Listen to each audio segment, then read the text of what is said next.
Welcome to Global Dispatches, a podcast about foreign policy and world affairs. I'm your host, Mark Leon Goldberg, editor of UN Dispatch. And in this show, we discuss topical global issues, have conversations with foreign affairs thought leaders and newsmakers, and give you the context you need to understand the world today. Go to globaldispatchespodcast.com to learn more. And now on with the show. On February 7th, thousands of Haitians took to the streets in anti-government protests that quickly turned violent. Several people have been killed and a great amount of property has been damaged in these protests, which, at the time of recording, are still ongoing. Haiti, of course, is no stranger to political crisis, but this one just feels different, according to my guest today, veteran reporter Jacqueline Charles. She is the Haiti Caribbean correspondent for the Miami Herald, and in this conversation, she explains the origins of this particular crisis. This includes allegations of corruption surrounding a Hugo Chavez-era Venezuelan oil subsidy program known as Petro Carbibe. But as Jacqueline Charles explains, what began as an anti-corruption protest has morphed into something much broader that now threatens to bring down the government of President Jovenel Moise. The crisis in Haiti has potential to unleash great instability in a very fragile country, which could have big international implications. This conversation does a very good job of giving you the background and context you need to understand events as they unfold. You know, one of my missions with this show is to provide listeners with background and context you need to understand key events around the world. And I think this episode is just like a great distillation of that mission. So I suspect you'll enjoy this conversation. You'll learn a lot from Jacqueline Charles. And one final note before we begin, if you're listening to this show using iTunes or Spotify or pretty much anywhere you listen to a podcast, be sure to subscribe to the entire podcast feed. Don't just listen to episodes one off. That way, you'll get shows automatically delivered to you as soon as they're published. Also, if you're listening on iTunes, specifically by subscribing to the show, you unlock about 300 past episodes in our archives that are only available to people who physically actually subscribe to the podcast as opposed to listen to episodes ad hoc. So subscribe. All right, now here is my conversation with reporter Jacqueline Charles of the Miami Herald. For this particular round of the protests, we should go back to October because what we've seen in the last couple of months is that there has been a couple of dates that have been historically significant, and those dates are what the opposition, which some call the radical opposition, that they've used to call for these protests. And, people who follow Haiti, they know that Haiti is used to having protests. But what's different about these particular protests is the context in which they've been happening and also the crowds that they've been drawing. So we go back to mid-October when we are looking at around October 17th, for Jean-Jacques Dessalines, who was a founding father, and it was his the commemoration of his death. And normally the way this works out is that the president will go to an area called Pointe Rouge, which is outside of Port-au-Prince. He'll lay some flowers, and then he goes to Gonaïves, and then he gives a speech. I've covered a number of these, over the years, because usually this is where presidents make declarations or they make news. This particular year, the opposition had called for some protests. And what we saw was President Jovenel Moise, the current president of Haiti. He went to Pointe Rouge. He quickly laid the flowers. He went to Gonaïves, which is the city of Independence, which is about 2 hours from Port-au-Prince to the north of Port-au-Prince.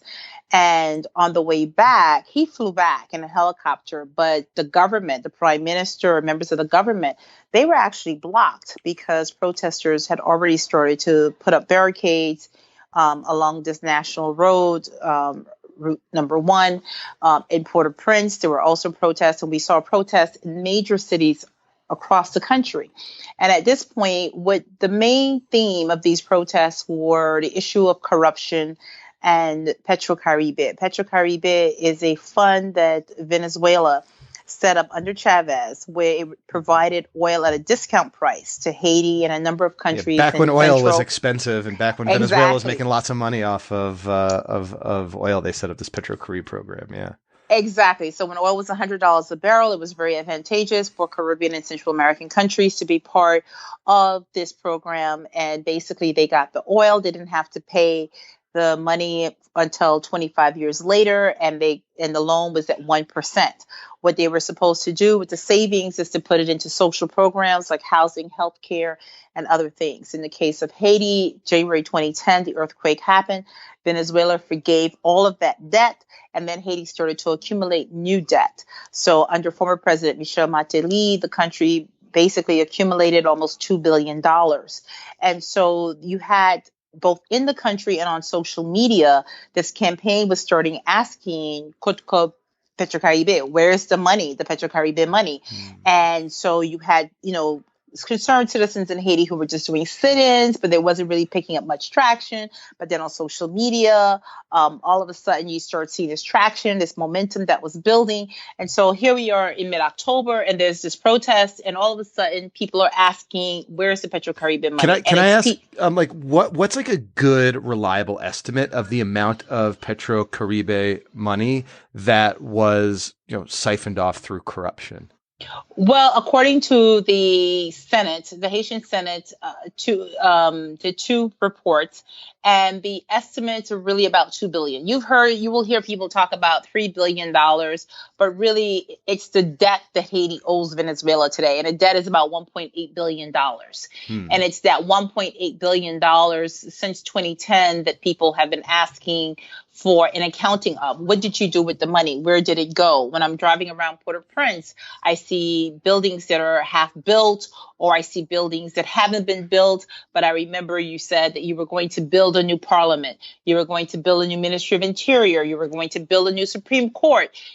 How did this money get spent? Where is the housing for earthquake victims, especially those who are still living in tent cities?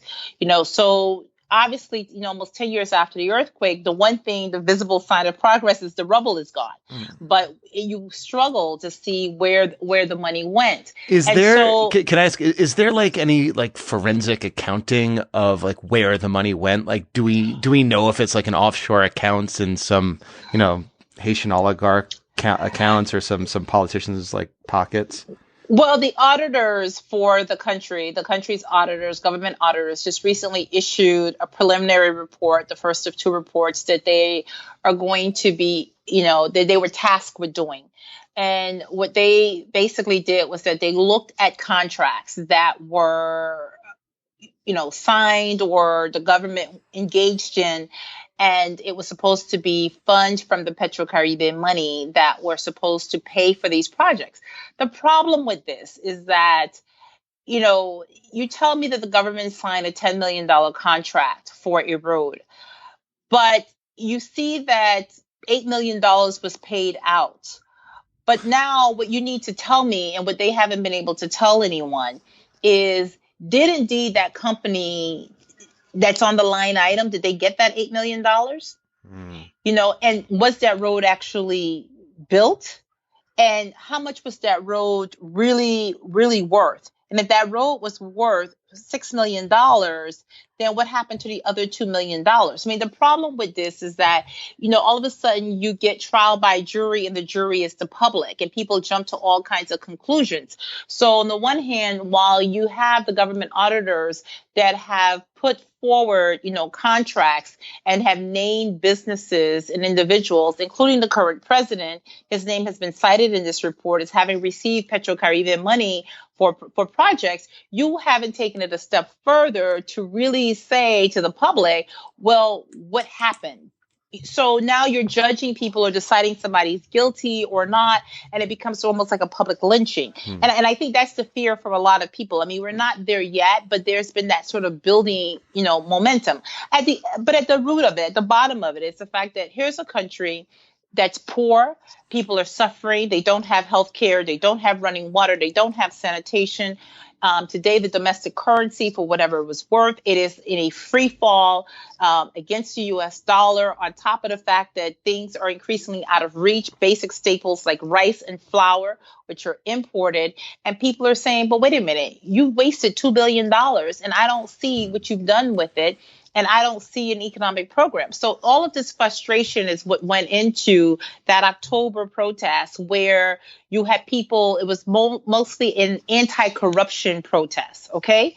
And it was large, and it was variety of people who don't normally take to the streets and protest, but they felt this need to go there to say something, to express themselves about the frustrations of what was happening, years of government mismanagement, not just this presidency, but previous presidents as well. Then we shift over to November, and we're at another major milestone in Haitian history, and it's, the Battle of Versailles. The Battle of Berthier.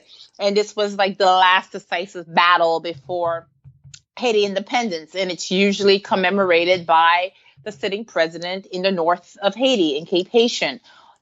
On this particular holiday, President Moise did not go to Cape Haitian. There was a lot of discussions about, in terms of the security and safety, and protests had been announced, and whether or not the Haitian police will be able to, one, keep the president safe, and at the same time control crowds and prevent any potential rioting.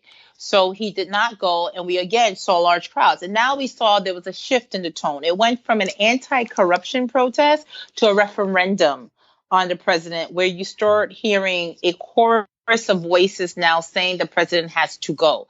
Because the backdrop in all of this is that the economy is still slipping. We had the riots in July where they attempted to raise the fuel prices. That did not go over well at all, but they're still. They rarely do. I've done a number of these kinds of episodes, and fuel price hikes are never a good move by a presidency.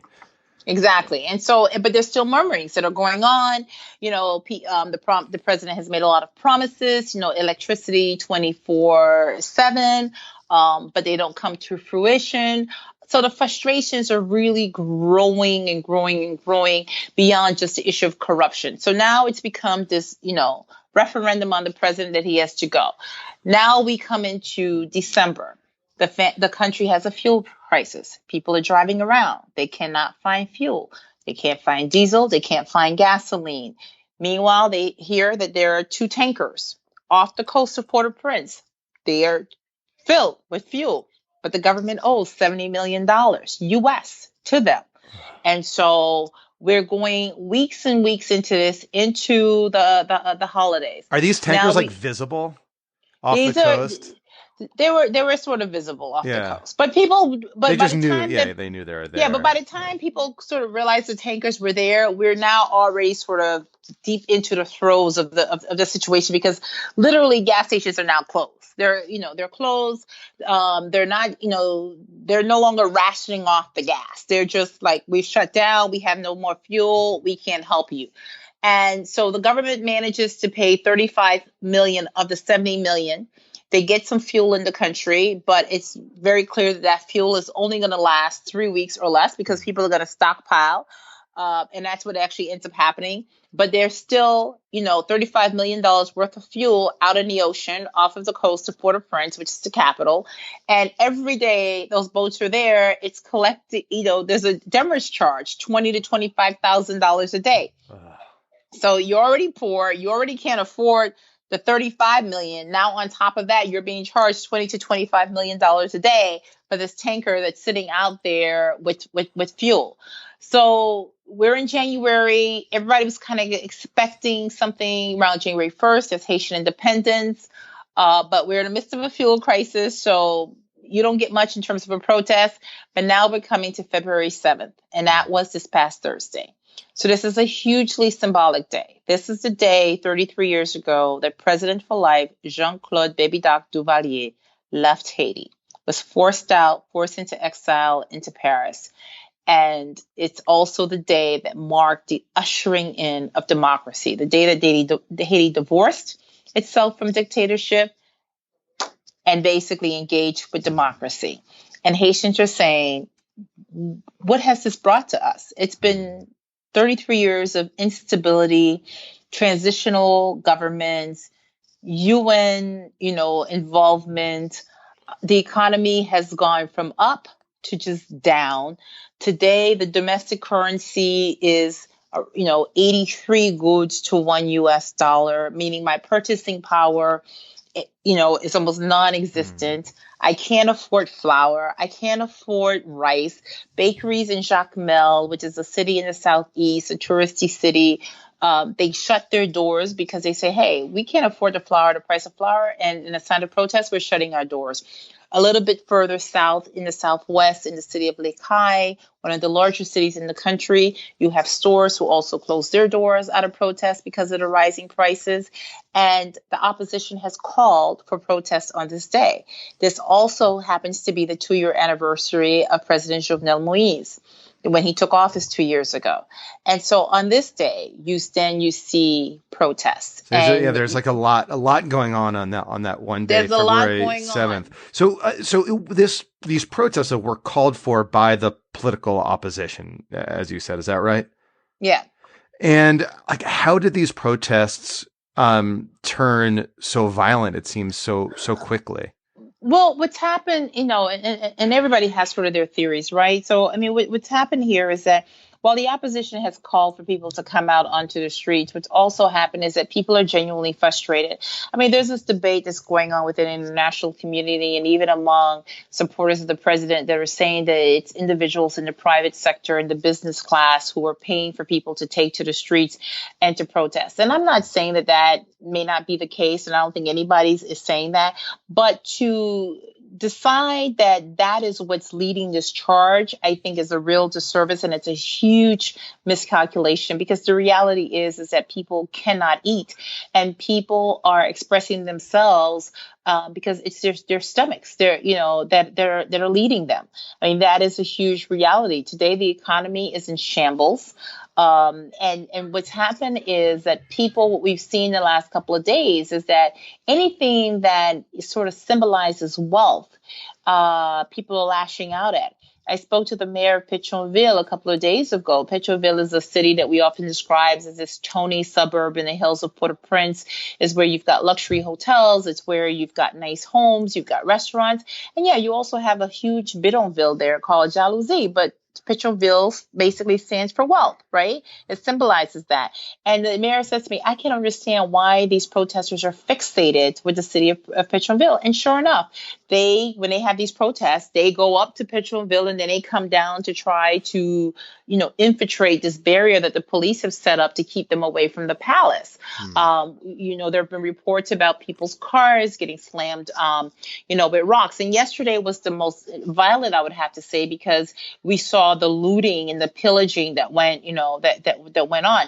So is it that people are lashing out and saying, I'm tired of living in this completely unequal society? Or is it that people are paying individuals to sort of strike at my enemy and just give you a list and says, okay, make sure you hit this gas station, you hit this, you hit that? We don't know. What I do know is that the situation today is bad. It's beyond complicated. People are locked inside their houses because they are uncertain of what lies outside their doors. You can go outside your door and you can have a fiery barricade, or you can have a group of armed guys demanding that you pay in order for you to pass, or you can be met with rock, flying into your windshield. What has been the response by the government, by Moise? The president has not said anything. So the president so this started on Thursday. That strategy doesn't seem to be working so well. It does not work. So it started on Thursday with this protest. On Friday, the president met with some rice importers, and on the margins of that meeting, there was a semi-press conference, and where he once again says he's opened his arms up to the opposition and he's asked them to come to the table so one could look at each other in the eye and they can express themselves and let's come up with some solution to solve the problems of the country. And that the problems of the country are not just political, but they're social and they're economic. Well, the opposition response is that we're not going to negotiate with you and you have to go. At the same time, they're like, well, you're the president. You have to have a plan. What's your plan? What's your economic reform plan? So since Friday, no one has heard from him. He has not said anything. He has sent his advisors out on the radio. They've been on the radio yesterday. They've been on the radio today. They've been defending the fact that he was elected for 5 years and that it is nowhere written in the Constitution that he should leave office, that it's not legal, and that individuals who are asking him to leave, that they need to, end this narrative, and that the population needs to stop allowing individuals to quote unquote lead them out into the streets. When they've been asked, when his advisors have been asked, what about his many broken promises and the fact that he's lost credibility, with a lot of people in the population, they explained it away. Well, the president goes and he makes a promise, but it's not up to him because there's the budget, there's this, there's that. I mean, I think that today, the core of this is an issue of leadership. And it's not just the president. You have to look at the entire governmental structure. You have parliamentarians, who are basically, we were referred to in the U.S. as kind of like living like fat cows. They get per diems, they get certain luxuries. We have not heard anything from them in terms of sacrifices that they are willing to make or have made, because the fact of the matter is that this is a country with a national budget about $2 billion. I mean, that's absolutely nothing for 12 million people. The international aid that was coming in there years past, it has not arrive. It's not coming. The money that was promised after the earthquake, that money never came. And so, you have a real economic crisis, and you have to figure out how do you get money. So can I ask, I mean, you've been covering Haiti for years. You've covered many political crises in Haiti. Does this one feel any different to you? It does. I was reminded by someone just recently in the last couple of days that in 2008, when Haiti had 4 back-to-back hurricanes in 30 days, and they had food riots in the midst of the global food crisis, and Haitians took to the streets, and they came all the way from the south into Port-au-Prince. And I remember then President Preval was not saying anything. He was almost kind of paralyzed by what was happening. And you had the international community shuffling back and forth and demanding that he say something. But even in the midst of all of that, protesters were not asking for President Preval to leave office. They were asking for a solution, for something to be done. Now, he used that crisis to, get rid of his prime minister at the time. But no one was asking for him to leave. The previous administration with President Michel Martelly, there was a lot of concerns about him. He was constantly fighting with the opposition. At one point, the country was, did not have a functioning parliament. So President Martelly was ruling by decree.